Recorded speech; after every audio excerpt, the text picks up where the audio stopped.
तुम्हारे अस्तित्व में समाया है धन।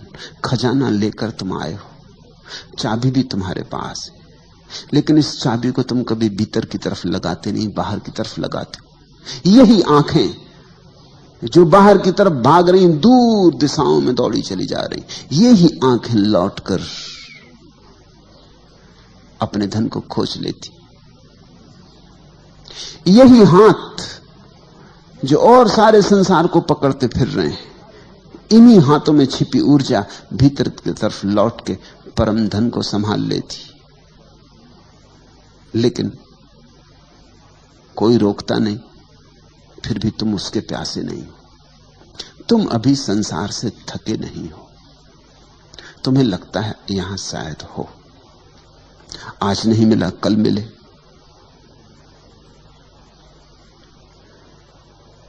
जितना मिला है शायद इतने से तृप्ति नहीं हो रही, थोड़ा और ज्यादा मिले तो तृप्ति हो जाए।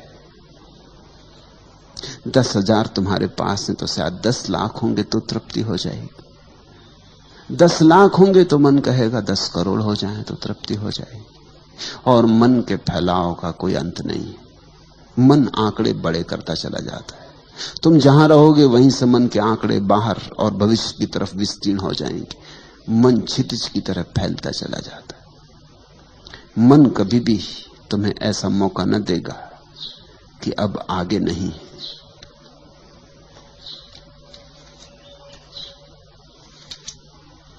मर गया होता कभी का आपदाओं की कठिन मार से, यदि नहीं आशा श्रवण में नित्य यह संदेश देती प्यार से। घूंट यह पी लो कि संकट जा रहा है, आज से अच्छा दिवस कल आ रहा है। मर गया होता कभी का आपदाओं की कठिनतम मार से। कभी का ये मन मर गया होता, लेकिन ये मन आशा का दिया जलाए रखता है। ये मन कहता चला जाता है, यदि नहीं आशा श्रवण में नित्य यह संदेश देती प्यार से। बड़ी मीठी बातें कहता मन। मन कहता है फिक्र ना करो, दुर्दिन गए, भले दिन आने को ही है। अब मत लौटो, करीब आके मत लौट जाओ। अब तो बिल्कुल हाथ में ही है मंजिल, अब ना लौट जाओ। पागल हुए हो, इतनी दूर चला है, अब कहां लौट के जाते हो। घूंट यह पी लो कि संकट जा रहा है, आज से अच्छा दिवस कल आ रहा है। कल कभी आता नहीं, और मन कहे चला जाता है आ रहा है, आ रहा है, बस जरा ही दूर है, आया ही जाता है। कल कभी आता नहीं, कल सदा दूर ही बना रहता है। तुम्हारे बीच और कल के बीच दूरी शाश्वत है, सदा उतनी ही रहेगी जितनी सदा से है। उसमें कभी कोई कमी नहीं पड़ेगी, और मन सदा कल की बातें करता रहेगा। ये जो मन का धन है कल में है और कल आता नहीं, और ये असली धन है वो अभी है, यही है, और तुम्हारे भीतर है, और तुम्हारे साथ ही आया है। असली धन खोता ही नहीं, सिर्फ विस्मरण होता है, और नकली धन कभी मिलता ही नहीं, सिर्फ आशा बंधती। तो पलटू कहते तो ठीक ही है कि जो चाहे सो ले। जिस दिन चाहोगे, जिस दिन भी तय कर लोगे कि बस उब गया, थक गया, अब और कल की दौड़ नहीं, अब और आपाधापी नहीं। समझ लिया मन को, मन का गणित समझ में आ गया कि तो रोज ही यही कहे चला जाएगा कि कल कल कल, इस जन्म में नहीं अगले जन्म में, यहां नहीं स्वर्ग में, यहां नहीं कहीं और। मन सदा कहता है कहीं और है सुख। देखो, भिखमंगा सड़क पर सोचता है चलते समय, महल में जो विराजमान है वहां है सुख, और महल में जो बैठा है परेशान पीड़ित, रात भर सो भी नहीं सका, महल में नींद कहां। जिसकी भूख भी मर गई, महल में भूख कहां। जो किसी तरह दवाइयों के सहारे जिए जा रहा है, वो सोचता है रास्ते पे चलते भिखारी को देखकर कि शायद इस भिखमंगे की मस्ती में सुख हो। देखो किस मजे से चला जा रहा है, एक तारा बजाता। देखता है इस भिखमंगे को रास्ते पर सोया हुआ, धूप में, घनी धूप में, और घुर्राटे ले रहा। और वो अपने महलों में सुंदरतम बिस्तर बनाए हुए है तो भी नहीं सो पाता। नींद असंभव हो गई, चैन हराम हो गया।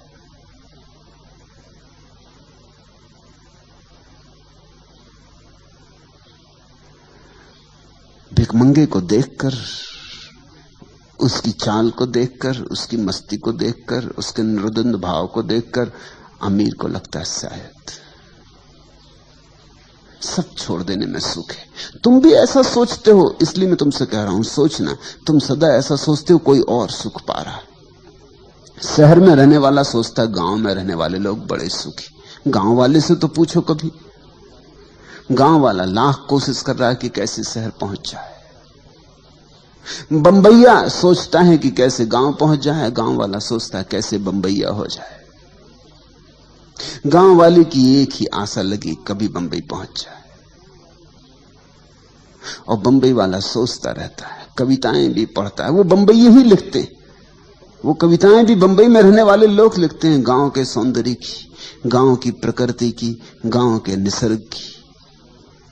गांव जाते नहीं वो। कौन रोक रहा है तुम्हें गांव जाने से? मैं दिल्ली में था और एक हिंदी के बड़े कवि मुझे मिलने आए। उन्होंने एक कविता सुनाई, गांव की बड़ी प्रशंसा। मैंने उनसे पूछा कविता तो ठीक है, मगर एक सवाल पूछूं, नाराज तो ना होंगे? उन्होंने कहा कि नहीं। वो सोचे कि शायद मैं कविता के संबंध में कुछ पूछ रहा हूं। मैंने कहा तुम्हें रोकता कौन? दिल्ली में तुमसे कह कौन रहा कि तुम रहो? कोई दिल्ली तुम्हारे पीछे पड़ी? तुम गांव जाते क्यों नहीं? वो तो जरा चौंके। 10-5 और लोग बैठे थे, वो जरा बेचैन भी हो गए। इसका उत्तर क्या दें? रोकता कौन है तुम्हें? अभी निकल जाओ, टिकट की दिक्कत है। तो मैं जिनके घर में ठहरा था, मैंने उनको टिकट का इंतजाम कर दें, इनको अब जाने दें। न पत्नी है न बच्चे, दिल्ली में भी घर द्वार नहीं है, होटल में रहते, काहे परेशान हो? कौन से गांव जाना है? मैंने उनसे पूछा। उन्होंने कहा आप भी खूब है, क्या मुझे भेज ही देंगे? किस गांव की ये तस्वीर तुमने उतारी? कहने लगी किसी गांव की नहीं, तो गांव मात्र की। मैंने कहा फिर भी तो कोई गांव ये कहीं है जमीन पर, वहां तुम्हें भेज दें और तुम दोबारा लौट के दिल्ली मत आना। उन्होंने कहा कि ये तो कविता है, आप भी इसको बड़ी गंभीरता से ले रहे हैं। मैं तो समझा कि इतनी तुमने मेहनत की है, रात देर तक जगे होगे, कविता लिखी है, जोड़ तोड़ किया, शब्द बनाए, तो कुछ मतलब की होगी। कौन रोकता है? लेकिन ये गांव जाते नहीं, ये गांव से ही आए और इनको भली भांति पता है कि गांव का सौंदर्य कैसा है। अभी वर्षा के दिन है तो कीचड़ ही कबाड़ है वहां, और मच्छर है और खटमल है और 1000 तरह की बीमारियां हैं और भुखमरी है, और ये सब प्रकृति और सौंदर्य, ये सब बकवास शहर में बैठे आदमी को सूझ रही। लेकिन तुम जहां नहीं हो वहां सौंदर्य दिखाई पड़ता है, वहां घट रही है असली बात। तुम जहां हो, कुछ परमात्मा ऐसा नाराज है कि वहीं भर नहीं घटती और सब जगह घटती।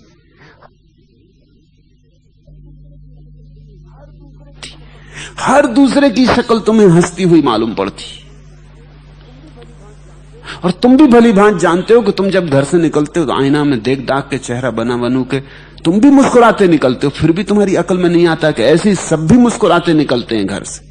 ये धोखा है, कोई मुस्कुरा नहीं रहा है, ये सब रो रहे हैं। ये भीतर के आंसुओं को छिपा लेने की तरकीब है, ये आवरण है, ये मुस्कुराहट। क्योंकि रोना जरा अभद्र होगा, और कौन अपनी बेइज्जती कर पाए? रास्ते पे खड़े होकर रोना, कौन अपनी दीनता दिखाए? शर्मा रहे हैं अपने रोने से, तो मुस्कुराहट पोत कर निकले। छुपा ली हैं झुर्रियां जीवन की, पाउडर में, लाली में लगा के किसी तरह छुपा लिए हैं अपने आंखों के अंधेरे, सुरमा काजल में किसी तरह बंधन के बाहर आ गए। इनको देख के दूसरे मोहेंगे और सोचेंगे गजब, तो ये आदमी ने पा लिया मालूम होता, ये आदमी ऐसी मस्ती से चला जा रहा। इससे तो पूछो, इसके भीतर तो झांको, और इसके भीतर झांकने की कोई जरूरत नहीं, तुम अपने भीतर झांको, तुम भी तो यही कर रहे हो। हम दूसरे को धोखा देते हैं और इस कारण सारी दुनिया हमें धोखा दे रही। तुम जो कर रहे हो वही दूसरे लोग भी कर रहे हैं। कोई यहां सुखी नहीं है, क्योंकि सुख तो भीतर जाने से मिलता है। यहां कोई भीतर जाता नहीं मालूम पड़ता। सबकी जीवन ऊर्जा बाहर बही जा रही, धन में, पद में, प्रतिष्ठा में। दिल्ली चलो, सभी दिल्ली जा रहे हैं। किसी तरह चलो दिल्ली के करीब ही पहुंच जाओ, न पहुंचे दिल्ली भी तो कहीं तो रास्ते में करीब पहुंच गए। जितने करीब पहुंच गए उतना ही सुख मिल जाएगा। अपने भीतर आने से कोई सुख को उपलब्ध होता है, तब चेहरों पर मुस्कुराहट पोतनी नहीं पड़ती, तब एक दीप्ति होती है, सहज भीतर से उठती, तब एक शांति होती जिसके लिए कोई आयोजन नहीं करना होता। जागो तो रहती है, सो जाओ तो रहती है, उठो तो रहती है, बैठो तो रहती है, बोलो तो, चुप रहो तो। तब एक आनंद की लहर 24 घंटे बनी रहती, जिसको पलटू ने का आठों पहर तूरा बजता है। वो बजता ही रहता है भीतर का संगीत, उसे बजाना थोड़ी पड़ता है, वो बज ही रहा है। तुम्हारे भीतर इस क्षण भी बज रहा है। लूट सके तो लूट, मगर लूटने में बाधा क्या है? कोई बाधा नहीं, सिवाय इसके कि तुम भीतर जाते नहीं, तुम बाहर भागे जा रहे हो। तुम अपने से कोसों दूर खड़े हो। तुम अपने से ऐसे भागे हो जैसे कोई अपने दुश्मन से भाग गया हो। तुम अपने से ऐसे भागे हो जैसे कोई मौत से भाग गया हो। तुम अपने पास ही नहीं आते, तुम दूर दूर चक्कर मार रहे हो, तुम चांद तारों पे घूम रहे हो, लेकिन कभी घर नहीं लौटते। तुम्हारा घर, तुम्हारे घर का मार्ग जन्मों जन्मों से न चलने के कारण तुम्हें बिल्कुल अपरिचित हो गया। इसलिए कोई गुरु चाहिए कि जो तुम्हें घर के मार्ग को फिर से याद दिला दे। सारा धर्म घर वापस लौटाने की यात्रा है, ये पुनः वापसी है। महावीर ने इसको प्रतिक्रमण कहा है। आक्रमण तुम कर रहे हो अभी, आक्रमण का अर्थ है वहां है सुख, जाऊंगा, कब्जा कर लूंगा। प्रतिक्रमण का अर्थ है लौट आना, वापस लौट आना। वहां नहीं है सुख, यहां है सुख। मैं हूं सुख, अपने में लौट आऊंगा।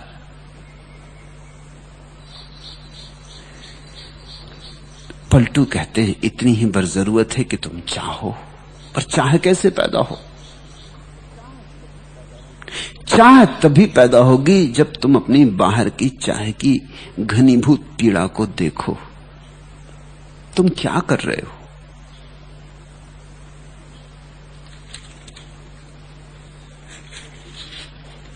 जैसे ही बाहर की असलियत तुम्हें दिखाई पड़ने लगेगी, और कोई कारण नहीं है कि क्यों दिखाई ना पड़े, तुम देखना नहीं चाहते, देखते नहीं, देखने से बचते हो।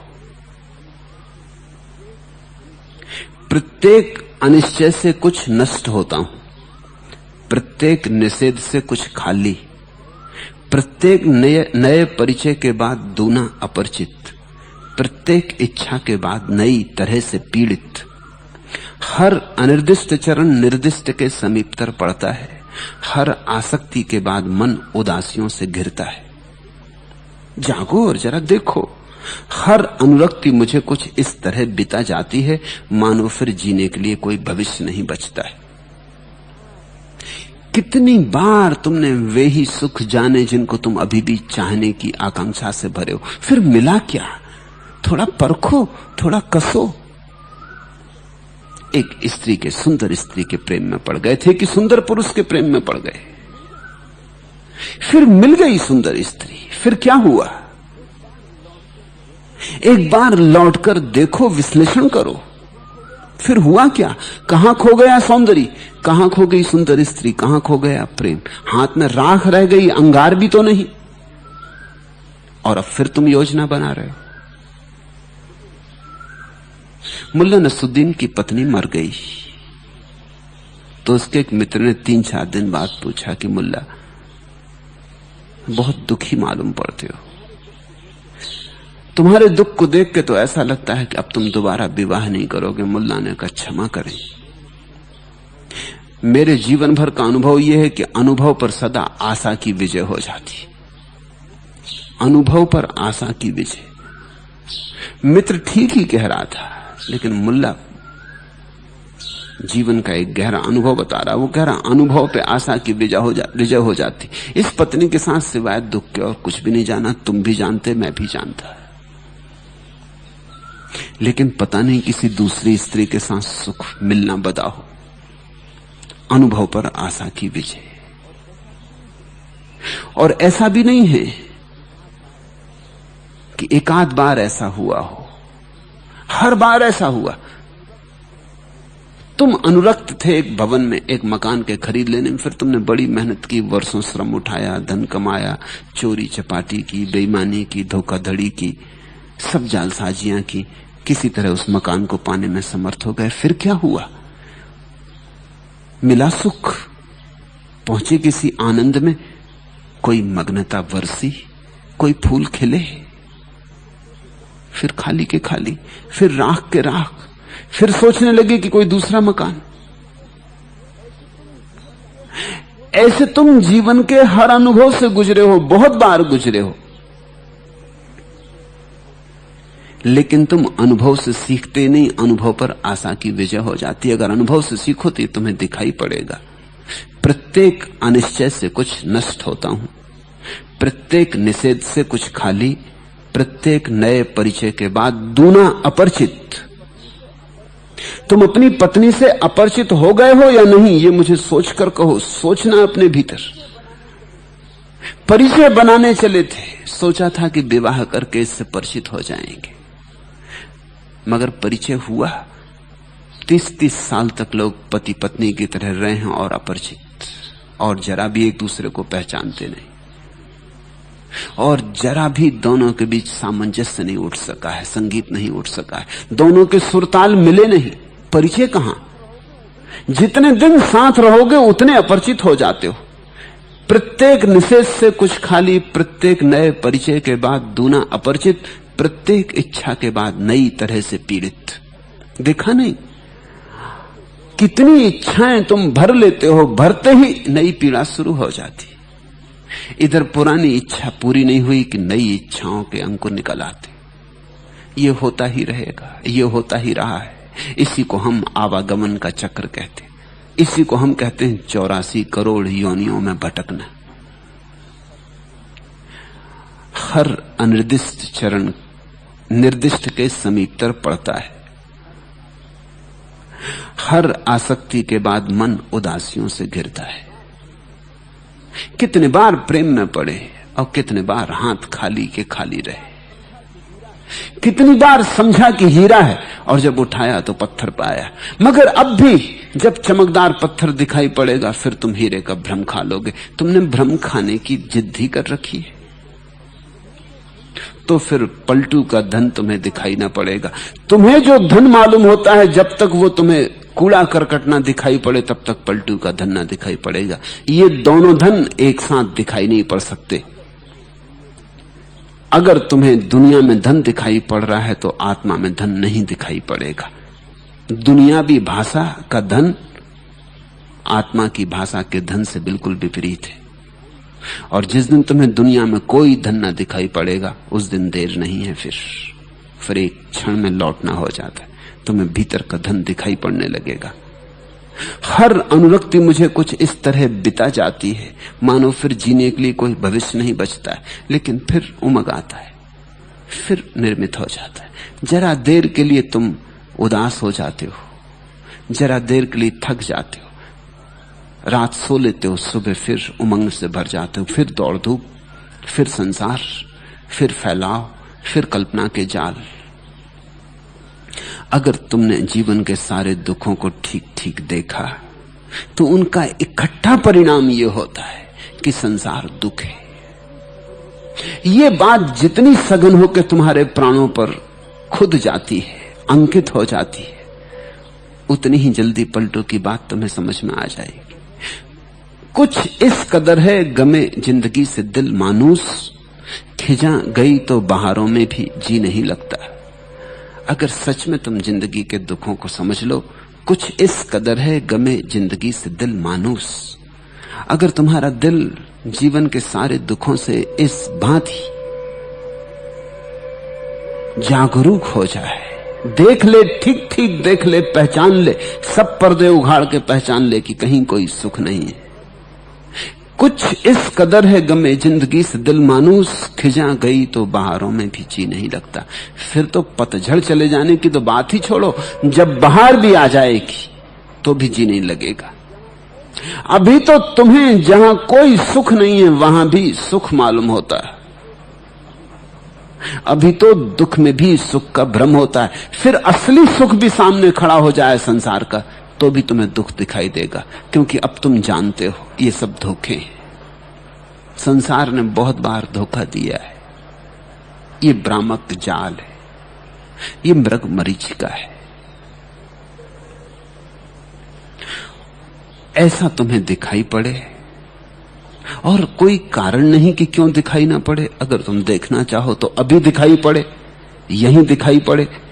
मैं कुछ ऐसी बात नहीं कह रहा हूं कि तुम सोचना, कल विचारना, देखना।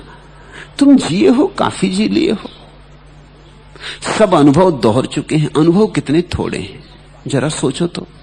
दो चार बातें आदमी दोहराता रहता है। वही क्रोध कितनी बार कर चुके, 1000 बार कर चुके, 1,00,000 बार कर चुके। अब कब तुम्हें अनुभव होगा? वही राग कितनी बार कर चुके, वही मोह, वही ईर्षा, वही मत्सर, वही अहंकार। मामला तो कुछ इना गिना, उंगलियों पे गिना जा सके इतना है। कुछ बड़े गणित की जरूरत नहीं, उसी को हम दोहराते रहते। 1 महीने की डायरी तो रखो, 30 दिन की डायरी रखो, और तुम पाओगे तुमने करीब करीब सब दोहरा लिया जो जिंदगी में दोहरता है।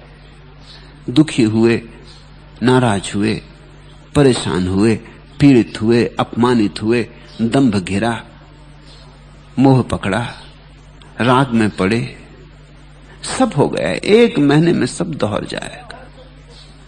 फिर तुम नया और करने को क्या बचा?